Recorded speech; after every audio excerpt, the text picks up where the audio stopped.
అండి, welcome to our channel. ఈరోజు పెసరపప్పు దొండకాయ కూర తయారు చేసుకునే విధానం. ముందుగా పొయ్యి మీద గిన్నె పెట్టుకొని గిన్నె వేడెక్కాక ఆయిల్ వేసుకొని 2 మీడియం సైజు ఆనియన్ ముక్కల్ని వేసుకొని జీలకర్ర 1 స్పూన్, పెసరపప్పు శనగపప్పు 1 స్పూను, ఆవాలు 1/2 టీ స్పూన్, 1 ఎండుమిర్చి రెబ్బ వేసుకొని 1 నిమిషం పాటు కలుపుకొని మగ్గించుకోవాలి.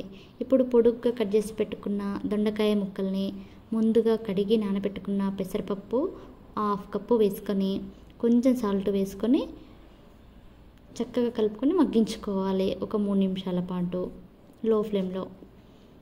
ఇప్పుడు 1/2 టీ స్పూన్ పసుపు వేసి కలుపుకున్న తర్వాత ఫ్రెష్గా దంచి పెట్టుకున్న అల్లం వెల్లుల్లి పేస్ట్ వేసుకొని అల్లం వెల్లుల్లి పేస్ట్ పచ్చివాసన పోయే వరకు ఒక 2 నిమిషాల పాటు మగ్గించుకోవాలి. ఆలోపు దొండకాయ ముక్కలు సగం వరకు మగ్గిపోతాయి. ఇప్పుడు మీడియం సైజు టమాటోల్ని పేస్ట్గా చేశాను. ఆ పేస్ట్ వేసి 1 నిమిషం అలా కలుపుకున్న తర్వాత రుచికి సరిపడా కారం,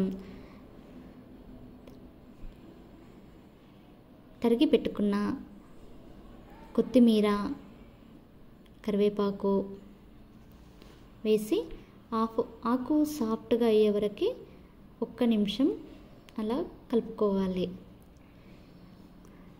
కలుపుకున్న తర్వాత మంట లో ఫ్లేమ్లో పెట్టి 5 నిమిషాల పాటు మూత పెట్టి మగ్గించుకోవాలి.